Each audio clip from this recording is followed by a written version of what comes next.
Hello, everyone, and welcome back to another episode of The Mountains We Climb. This is a series where we dive into people's journeys of overcoming challenges and adversity in their lives so we can understand what is really possible and what it really takes. I'm your host, Jordan Kilpatrick-Smith, and in this week's episode, we're going to be exploring Kirsten Fry's journey of healing the impact of unresolved grief. Kirsten is a transformational life coach specializing in grief recovery. You can find out more about her and her projects at tlclifecoaching.com. And as always, all links will be in the episode's description. Kirsten, thanks for being here with me. Hi, Jordan. It's a pleasure to be here today. I was really excited today to be with you.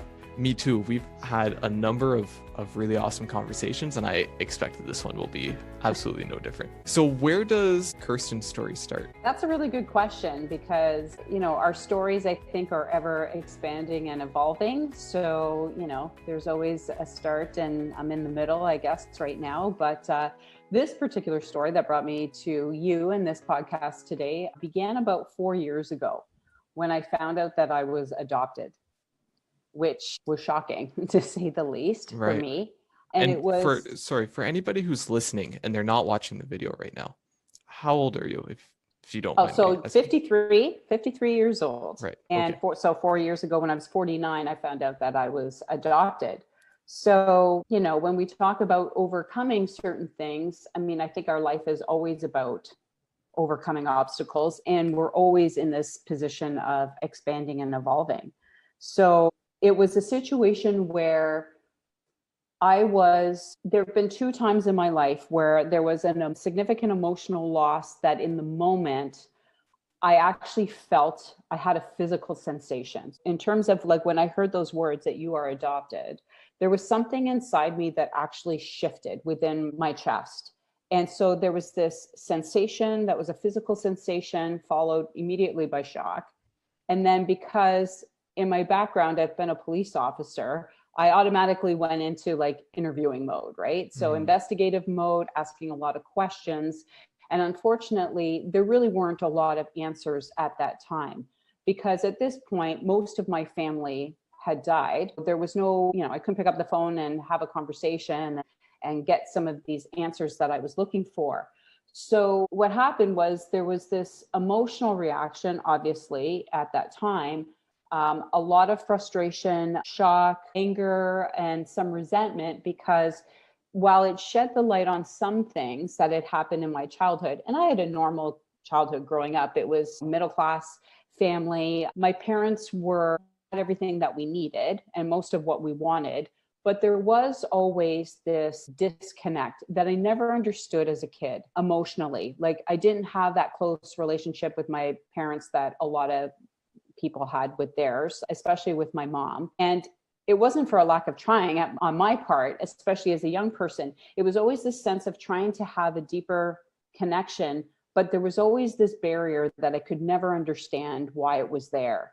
So I think at a very early age, I just learned to become very independent and self-reliant, which has served me a lot in my lifetime.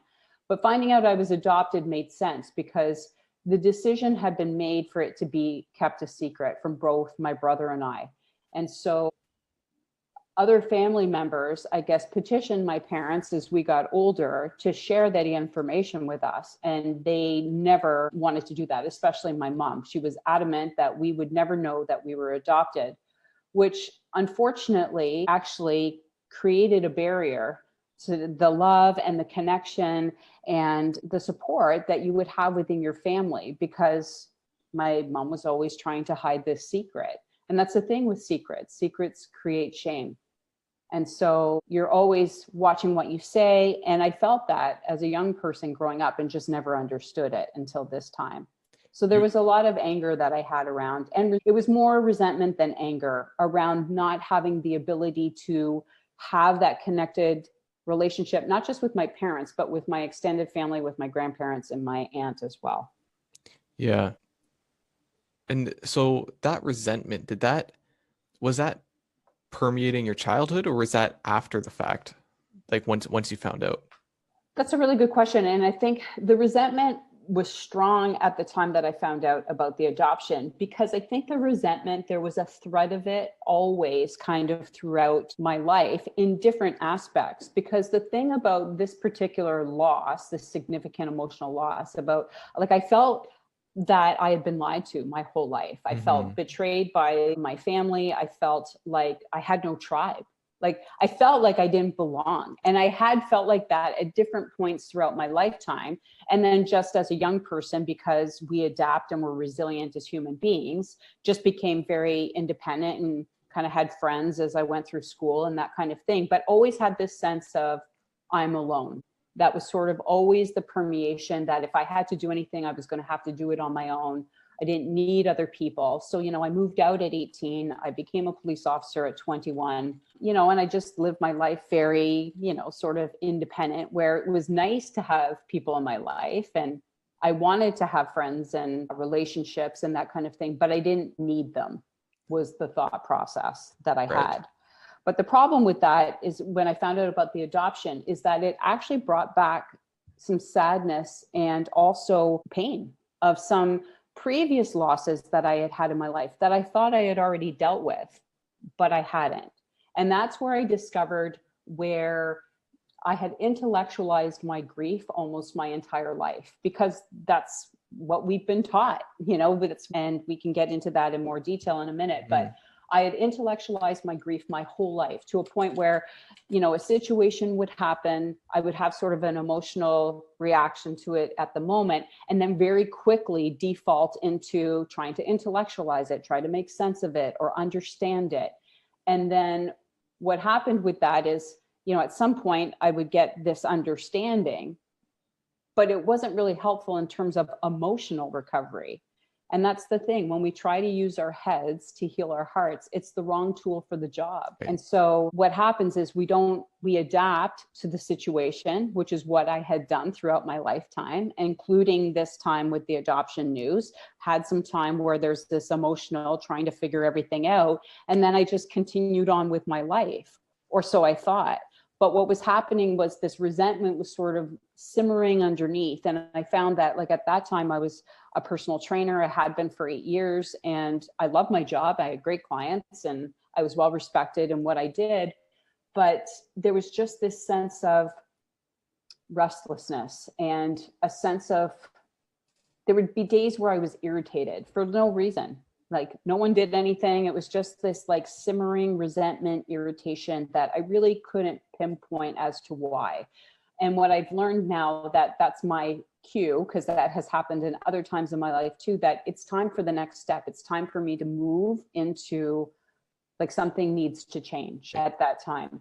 So for me, it was all this sense of like having to move. And what happened was, 18 months after I found out about the adoption, I actually was starting to have physical manifestations of this unresolved grief that I had, in terms of I was having chest pains that I couldn't explain away. And of course, with my background in, as a trainer and knowing my body quite well, I did all the doctor stuff, had all the tests. There was no physical reason why I was having this. And it was becoming, while it wasn't every day, all day, it would come up, and it was just this sense of heaviness and almost suffocating, like you almost couldn't breathe. Like, that was the feeling, where I even would catch myself where I would be like rubbing my chest or tapping my chest, almost like an unconscious soothing, for that discomfort that I was feeling at the time. Now, was that not scary for you?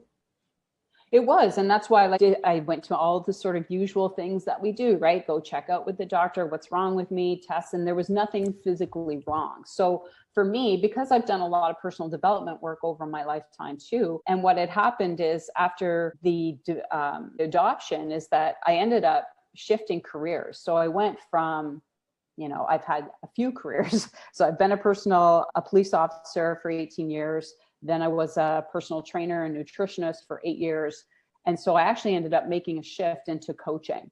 And so what happened was, I was coaching at that time, and I just knew there was something I was missing, not only just in my personal life, but even professionally with my business. There was a piece of the puzzle that I was missing. And that included trying to figure out what was happening here with this like suffocating burden that I was feeling. And so, I was away for a weekend on some business stuff. There was I guess a breakdown, if you wanted to call it something like that, where in the moment where I surrendered emotionally to what was coming up for me, there was a message that came up, and I always say it was my inner being that was talking to me, because the message came up and immediately my brain was like, what? And the message was, heal your heart. That's what I heard. And it came up from like the depths of inside me, which is like, I know is my place where I hear my intuition.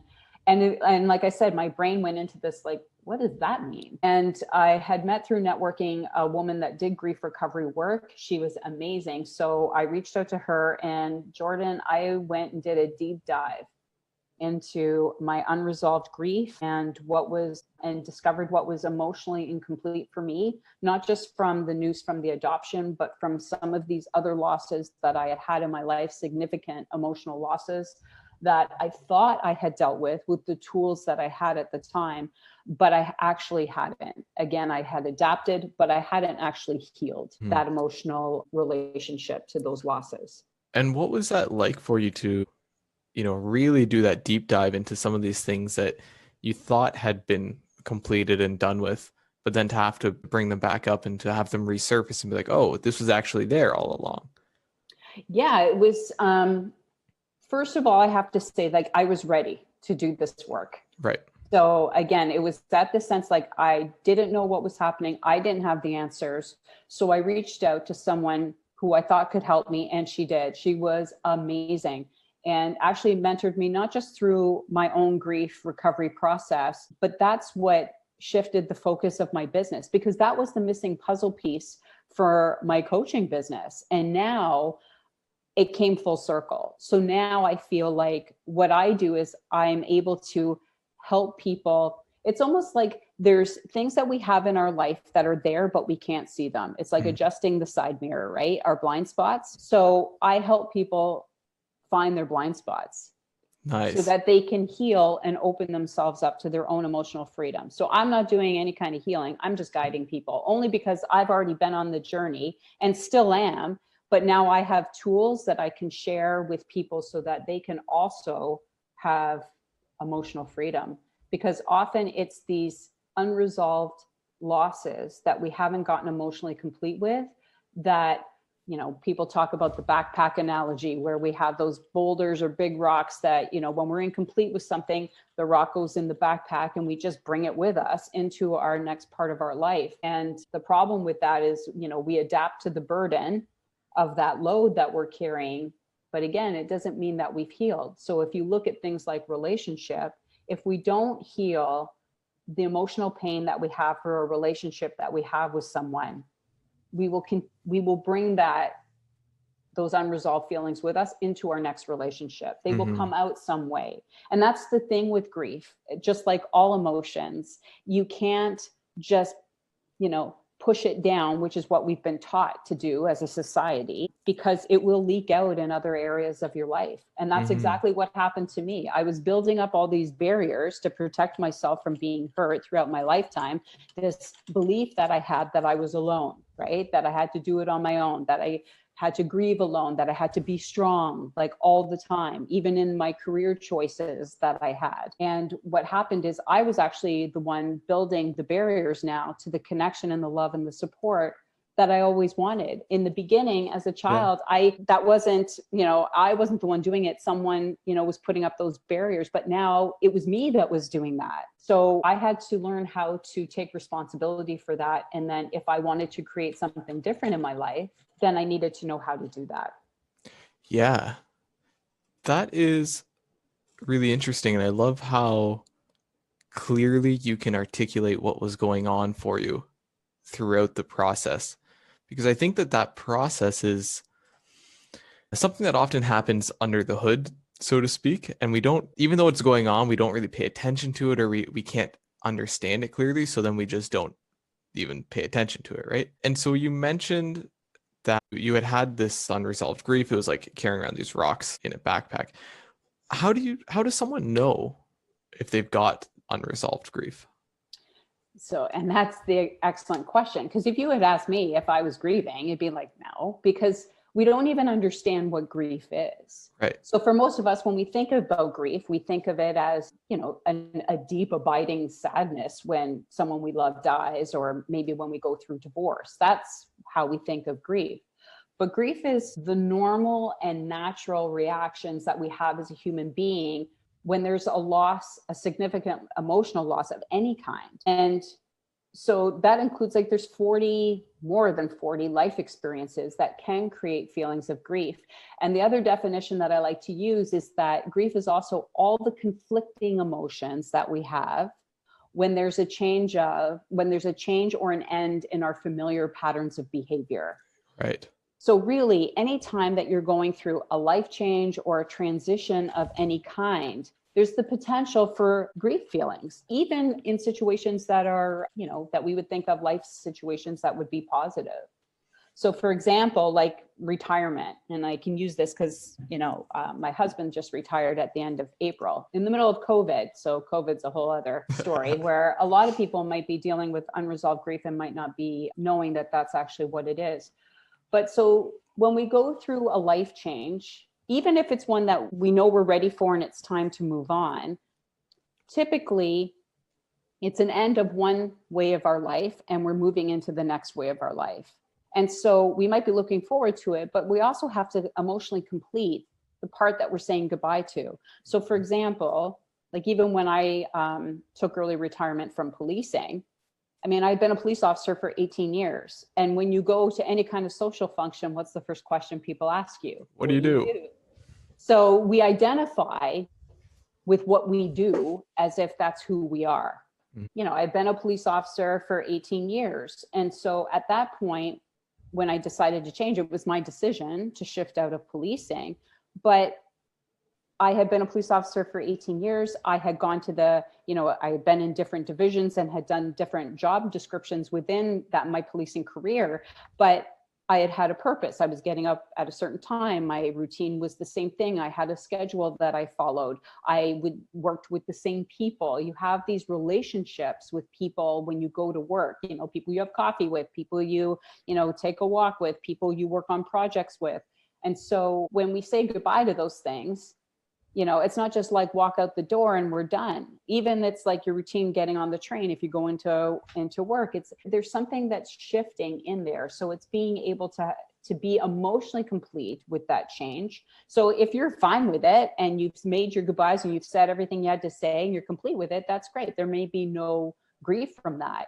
But if you haven't had an opportunity, like for a lot of people with COVID, all the normal rituals and ceremonies that we would have to mark those transitions and changes we have in life, we haven't been able to do them the way that we've normally been able to do them. Weddings, funerals, baby showers, graduations. Like last May, I felt so bad for those high school students that were finishing grade 12, where they're not going to get a chance to walk across the stage and get their diploma. And people might say, yeah, but we're in a pandemic and who cares about that? Well, for those kids, they're finishing 12 years of their education learnings. And it's all the relationships that they had with their friends, with their teachers, all the things that they learned. They became who they are through those 12 years. And then not to be able to cross a stage and get a diploma and shake the hand of their principal and then have their grad or their prom, like all those things, they didn't get that. And then, even you're supposed to go to university in September, but then that doesn't look the same as what it was supposed to. Right. So it's this whole change and transition. And again, we adapt, but that doesn't mean we don't have feelings around those things. Funerals, very difficult in COVID. We haven't been able to do them the same way, right? And people, we buck up and we deal with it. But that doesn't mean that you're not carrying unresolved emotions about the unfairness of not being able to complete a situation the way that you would like to have done it. It's really interesting for me that, I think people can understand pretty easily that a significant loss will cause grief. And you mentioned, someone close to us passing or like a divorce or something like that. But then to go into, any sort of end of a familiar pattern, any transition in our life, the end of a chapter, the start of something new, in that transition, we can have some unresolved emotions, and that those conflicting emotions, like, yes, I'm entering this new job, say, and I'm really excited about it, but for some reason I'm still having this conflict inside. I think that that's a really interesting point, and one I hadn't considered previously. And as you mentioned it, I do notice it for myself, that there have been times where, maybe I left a job I really didn't like. For example, working in like the meat department of a grocery store. I did not like that. But in leaving that job, I noticed that there were some conflicting emotions there. Now, this is a while ago, a long while ago, but I still understand what you're saying. Yeah, because you had relationships with the people that you worked with, your coworkers, right? Mm-hmm. That you would goof around with or have conversations with, and you built a relationship. And that's the thing. It's about the relationships that we have personally or professionally. So for example, even using a classic example of these conflicting emotions. So say you've had a family member that's been dealing with a disease and they end up dying from that illness. Let's use cancer as an example. Terrible. And if you've been the caretaker for that person, well, your whole life has been about caretaking them and helping them through that process, so that when they actually die, there's a part of you that feels relief for them, that they're no longer suffering and having to go through that illness and that disease anymore.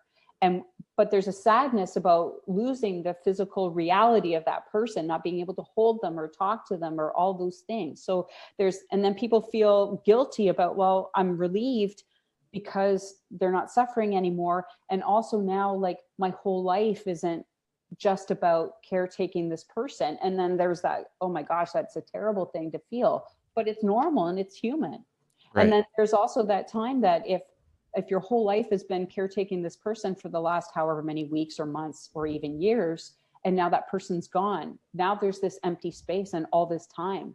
So now what? My purpose, which was taking care of my loved one, is now there's all this empty space. Yeah. So the grief can be this conflict of emotions.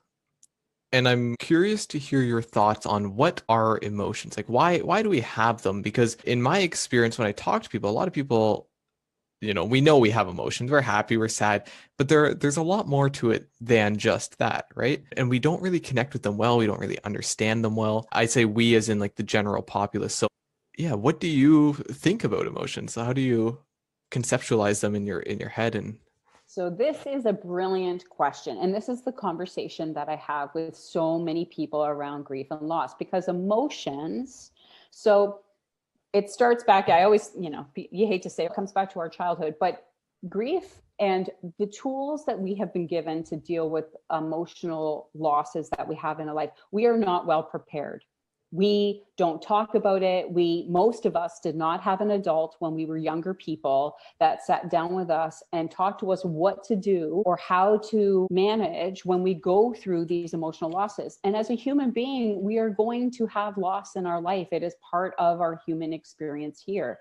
The problem is, especially in our Western culture, is we learn how to acquire things. Money, houses, jobs, relationships. We know how to acquire these things, but we've never been taught what to do when we lose them, right? So we get really good at like getting stuff, but we're not sure what to do or how to deal with the feelings that come as a result of that. So the problem is then we never really develop the tools. And even though we all will experience loss, we don't experience it often enough that we get good at developing tools. So what we say, and I use the grief recovery method when I'm working with a client that's resolving their grief as part of my coaching. But there's 6 myths that we grew up with, or misinformation that we grew up around grief as we went through. So the first one is don't feel sad or don't feel bad. And this typically starts when we're really, really young, right? It's like when a little kid, their best friend at school at kindergarten no longer wants to play with them. For them, they're heartbroken. Like in their little world, that's like, this so sad. My friend doesn't want to play with me anymore. So she comes home and tells mom, and mom's like, that's okay, honey. I'm sorry you had to go through that, but here's a cookie. It's okay, right? So now we have this cookie, right? Which distracts us from the sad feelings that we're having. And it distracts us from that, but it's not actually addressing the fact that I'm sad that my friend doesn't want to play with me anymore. Now, granted, I get that this is a simple analogy, but this is what carries on. So by the time that we are 15 years old, we've had 23,000 inputs where we have been told or shown or we have observed that we shouldn't feel bad and we shouldn't share our feelings. So I know, like in my household, when my grandfather died, my maternal grandfather, I remember I was 10 years old and we had heard this news, my Opa had died. Well, I didn't really know him. So for me, it wasn't a significant emotional loss because I didn't really have a relationship. I had only met him once or twice as a very young person in my life. But what was hard for me in that time was watching my mom cry, which I had never seen before up to that point, which was kind of scary. And I really didn't know what to do with it. And so I wanted to go comfort her and give, snuggle up with her. But I remember being told, like, just leave your mom alone. She'll be okay. She just needs some time. So the messaging is, give people their space when they are sad, let them be alone. And so that's one of the things that we learned. The problem is, as humans, we are equipped with the capacity, right, to feel and express our full range of emotions.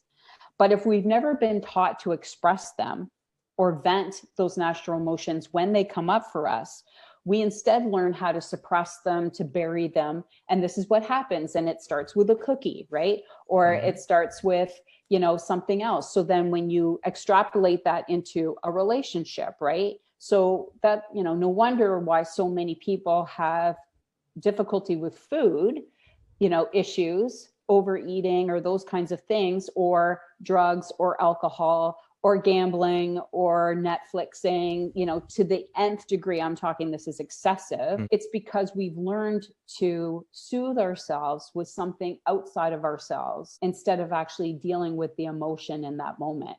And it's tough. And the problem with that is that we're always then looking for the external thing to make us feel better, when really we're not actually examining what's going on inside of us. And so what happens is, I was this way, where we start to box ourselves in, right? We don't want to feel that pain again anymore. So we don't want to get too high with our emotions and we don't want to get too low. So we really kind of give ourselves this very boxed in experience as a human being. And we're very careful and controlled about how we do things.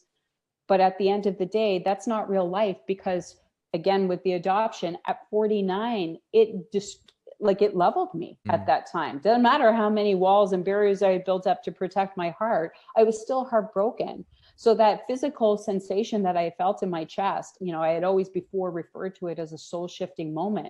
It was, in reality, it was just my heart breaking in that moment.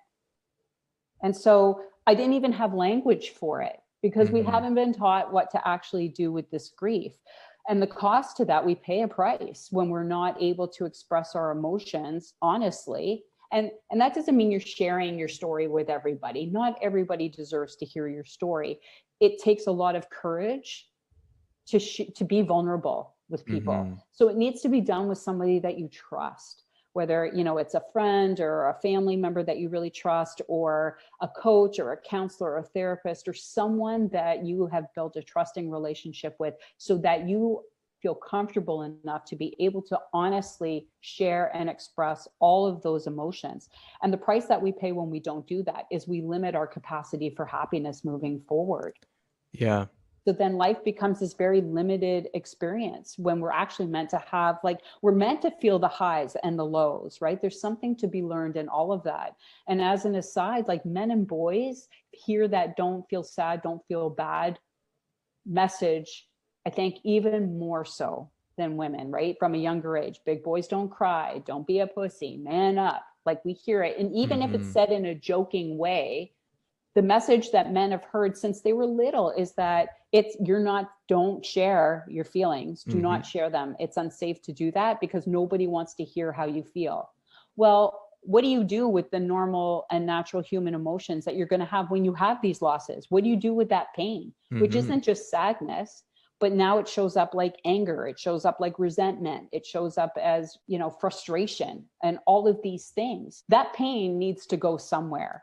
Which is why, men have 4 times the rate of suicide that women do. They are more prone to addiction issues because they're not allowed the same outlets, or at least up to this point, it's not in our society, it's not okay. And they're not just hearing that message from their dad and their uncle and their coaches and their brothers. They're hearing it from the women in their lives too, their wives, their girlfriends, their sisters, because we have all grown up feeling like men are supposed to be emotionally controlled and stoic and don't show a feeling, but then you're in relationships and women complain like, you're so unfeeling. So men are kind of euchred because there's up to this point, there really hasn't. But that dialogue is starting to change now. I see it on social media. There's so many great people that are having these conversations because our men are dying. So if you have a husband or a wife or a brother or a son or someone like that, like as a woman, we need to be concerned because at the end of the day, we are all human beings. Yes. And I just want to jump back into that. There was a lot there, and I was like taking mental notes of some things to go through, starting with the point about men and sharing and feeling emotions. As a man, and as a man who happens to be very highly sensitive, I used to think that was like an awful thing, right? Because we're told, whether it's directly or indirectly, don't be sad, don't feel bad, just don't feel, you know what, just hide all that that away somewhere, right? Yeah. And my outlet to that was video games.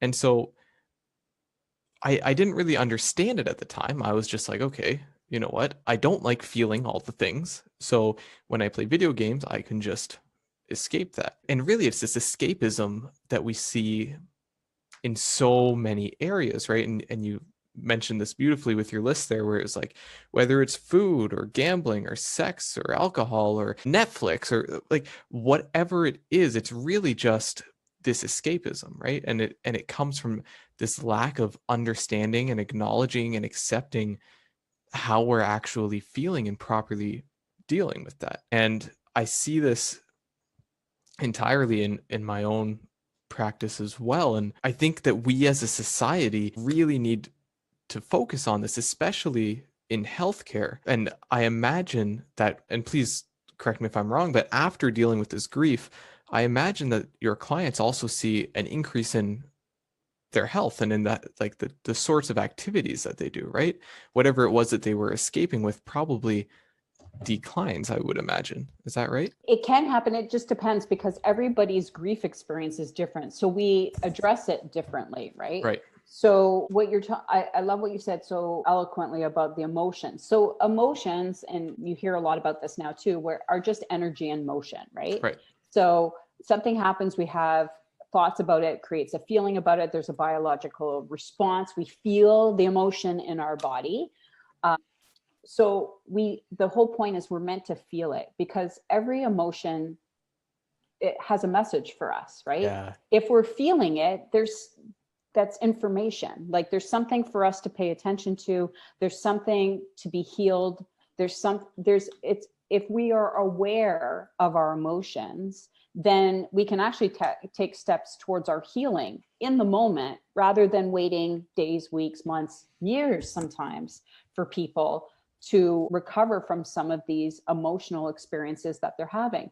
And that's the problem, is that we're taught to suppress and bury, but that's a lot of emotional energy and we get really good at suppressing, like you say. So like the gaming thing and everything else, all of those activities, most of them in and of themselves are not bad. Yeah. It's when we're doing them because not only it's an avoidance, it's numbing ourselves out because we don't know what else to do with it because we've never been given the tools, right? So like I said, the first myth we hear is always like, don't feel bad, don't feel sad. The second one is replace the loss. So again, we usually learn this lesson early on, and it's usually with like the death of a pet, if we've had a pet, right? So that's typically our first heartbreak, right? So we have this relationship. I'll use a dog as an example. We have the relationship to the dog.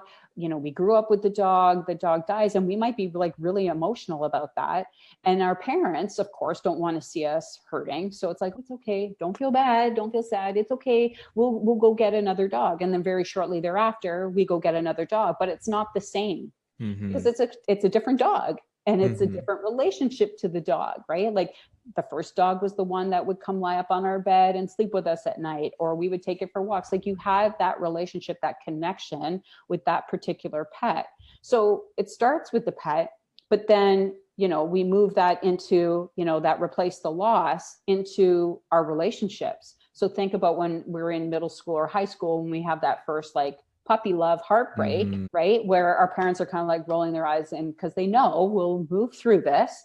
But it's like, oh, don't worry, he or she wasn't good enough for you. There's plenty of fish in the sea. There was even an app named for that. There's plenty of fish in the sea, right?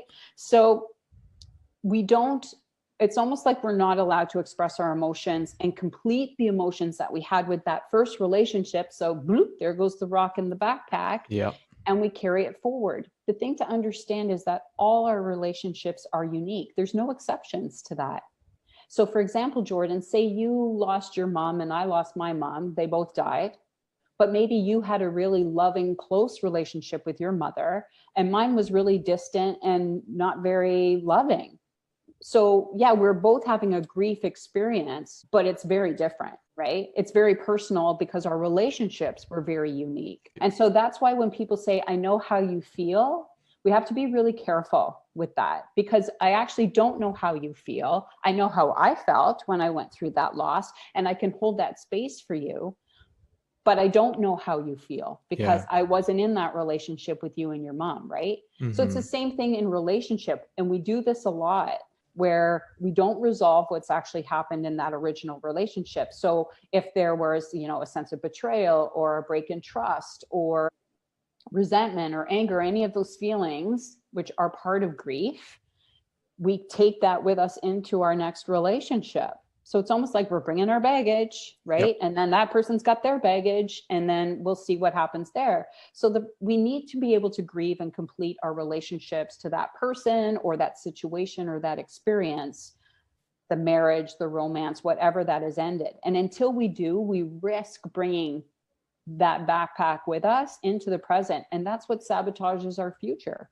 Because those feelings are still there. We haven't dealt with them. So they're coming along for the ride, and they stay underground until there's a trigger or something happens that up they come again, right? Yeah.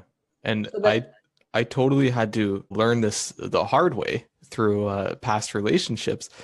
But shoot, where was I going with that? I totally agree. I'm sorry, I lost my train of thought. Please continue where you were going with that. So the third misinformation that we learned is that we need to grieve alone. So this was one of the ones that I grew up my whole life using as a tool, right? Right. Because that's what I was taught early on. There was always this connection. So I felt like I never belonged, that I had to figure things out for myself. And I didn't have the emotional support that I needed growing up. So I learned to adapt to the tools that I did have, which was to grieve alone.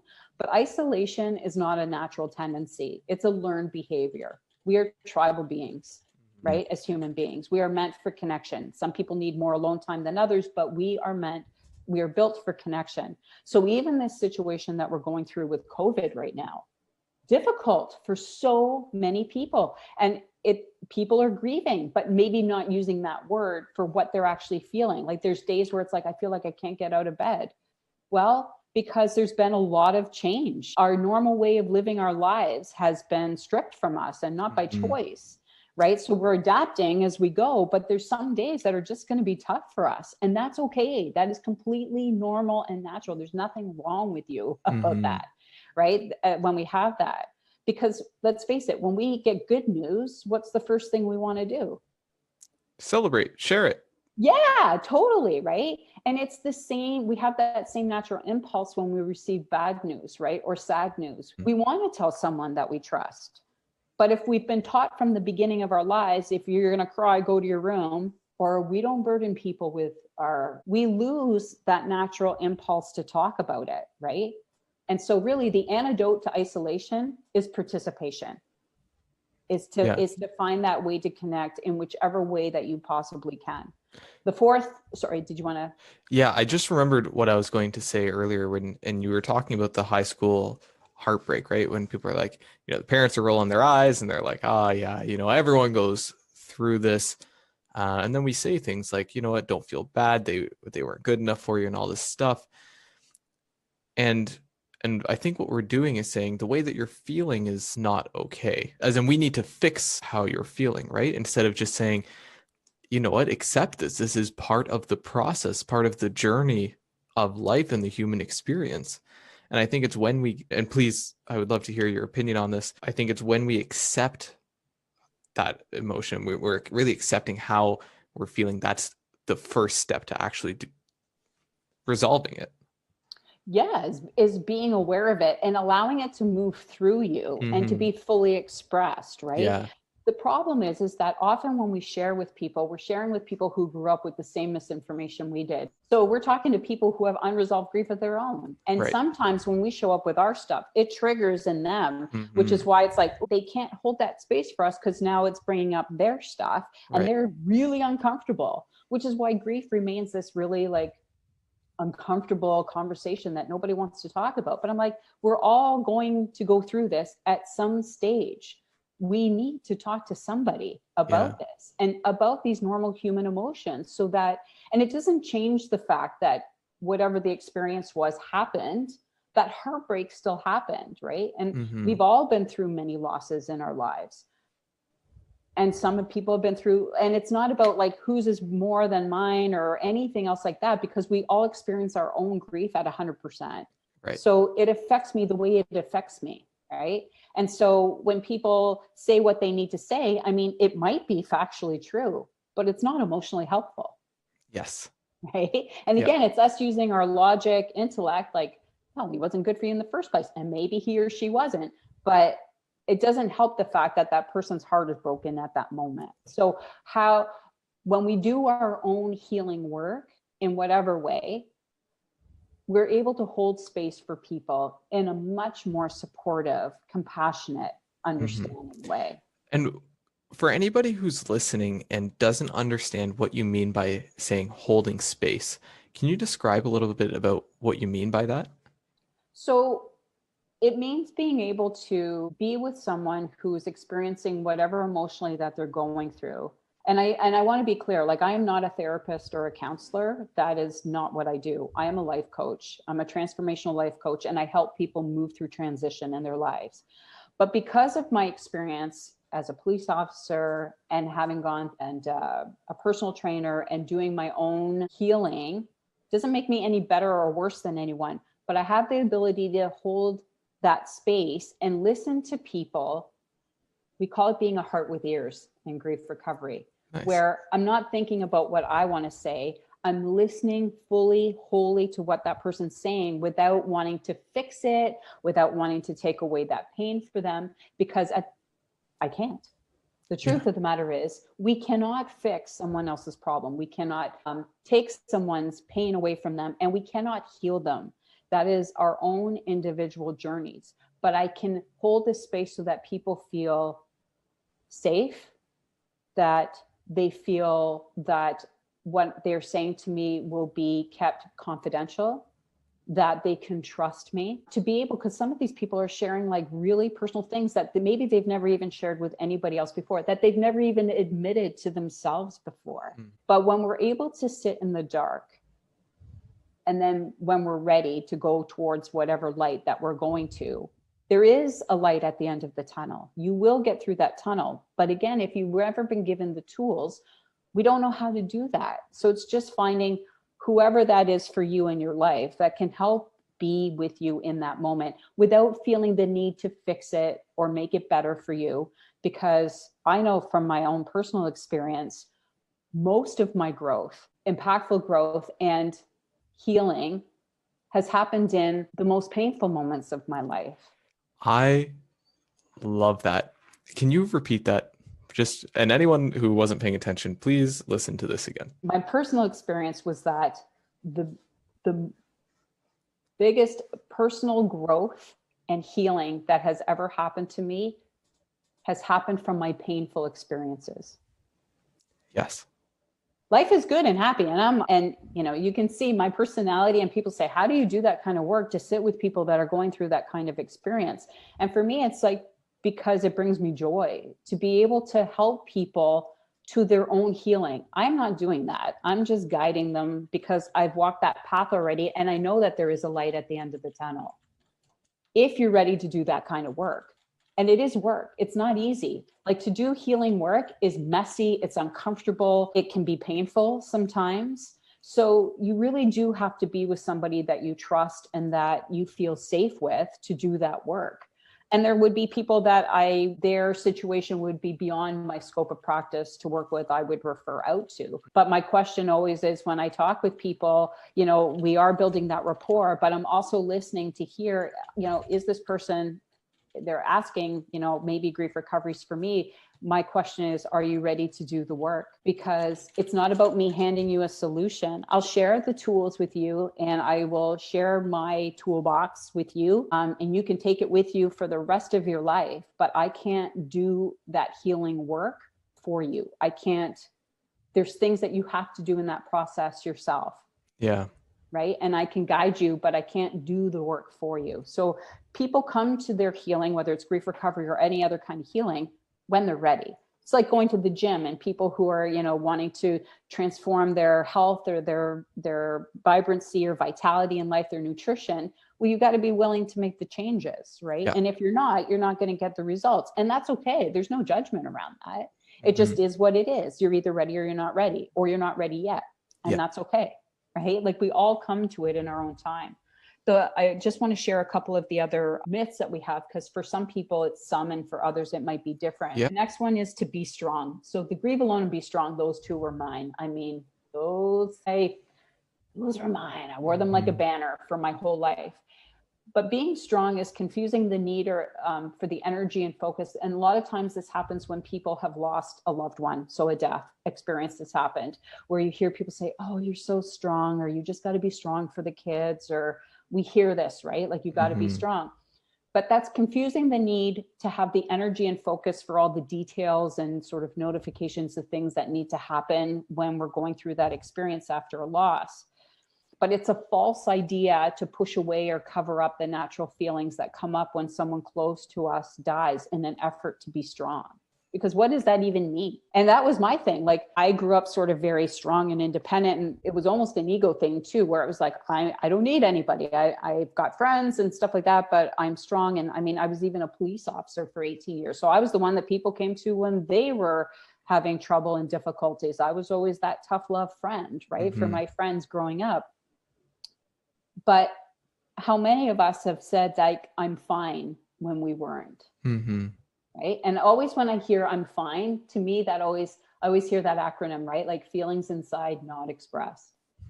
I've not heard that one before. I really like that. Yeah. And so when I hear I'm fine, to me, that's just, I always ask a couple more questions, like, just to check in, because they might be fine. And that's great. But I always ask a few more questions, because often people default to the I'm fine when they're actually not. If they were being honest, they're actually not okay, or they're not fine.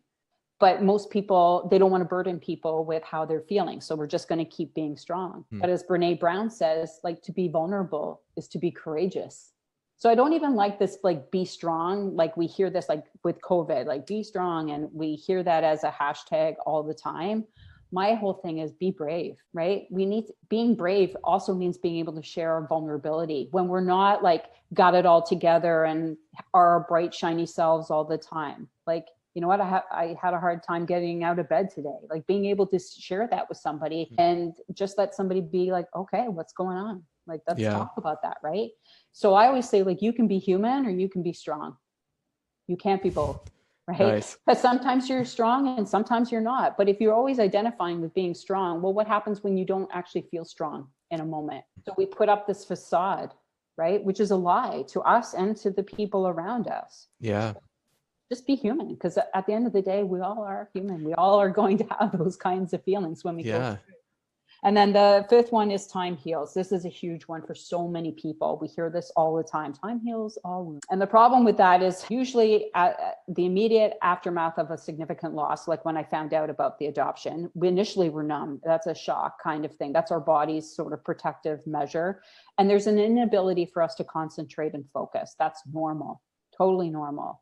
And then as we adapt to our new and usually painful reality, to what's actually happened, we begin to function a little bit better.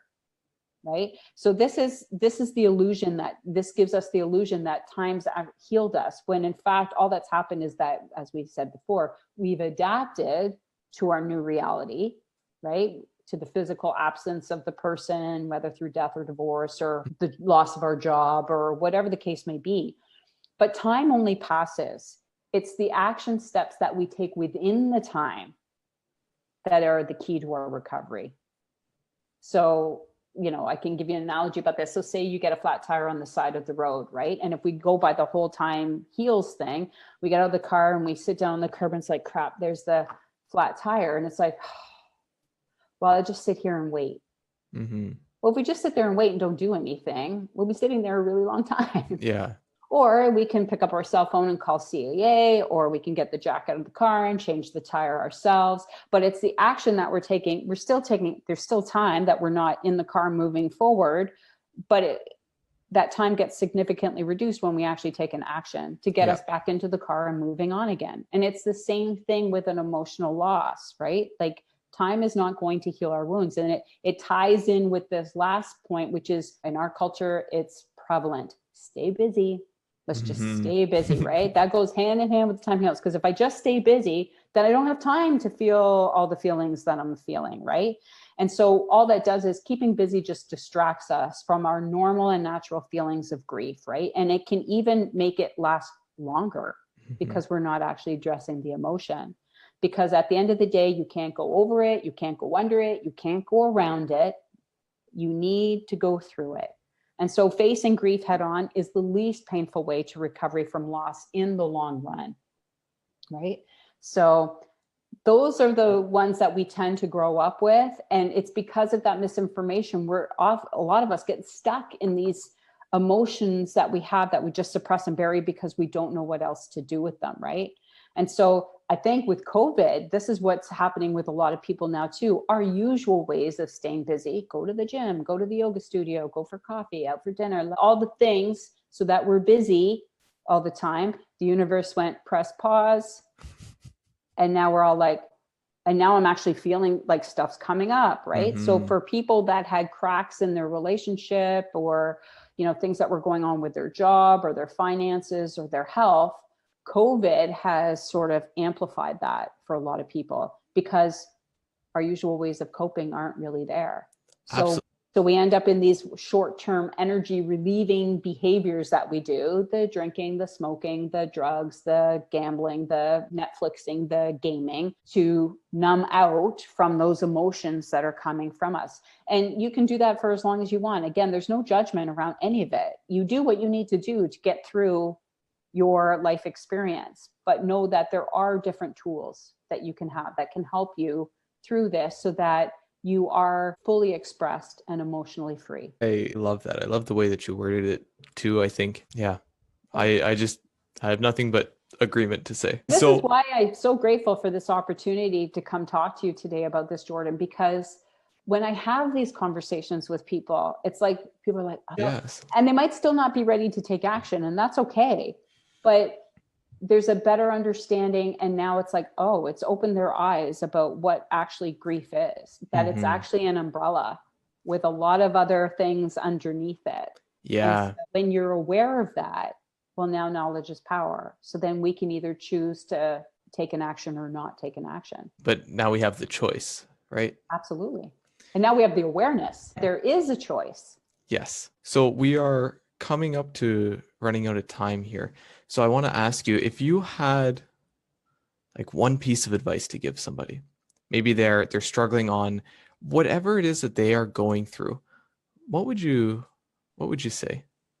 Well, I would say I have like 4 takeaways that I like to share with people, right? Sure. So quickly. The first one is you are not alone, right? Your experience is your own experience, but you are not alone. The second is to honor your emotions. Give yourself some grace when you're going through these situations. The third is that action is the key to your recovery. And then the fourth one, I want people to know it's never too soon and it's never too late to heal your heart. Nice. Those are wonderful. And they all go together, right? They're all pieces of it. That's amazing. So my next, Actually, before I get into the next question, is there anything else that you wanted to add? Anything that we didn't get into? Anything that you want to throw out there?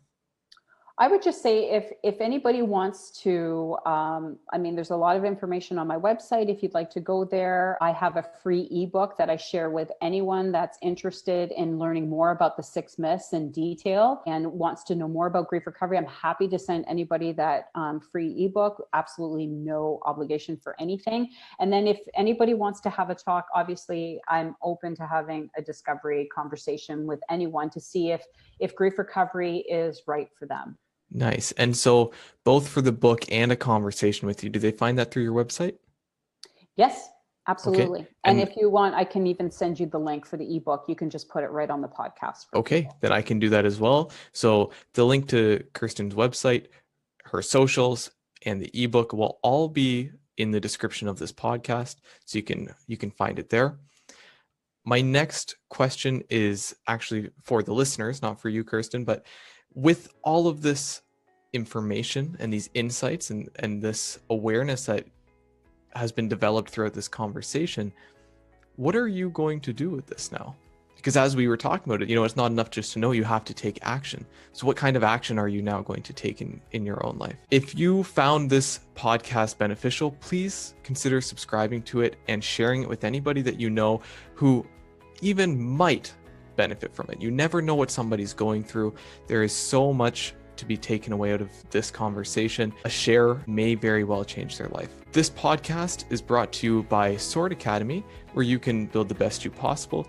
You can find out more at www.swordacademy.ca. See you next time with another episode. And Kirsten, thank you so much for being here with an amazing conversation. Thank you.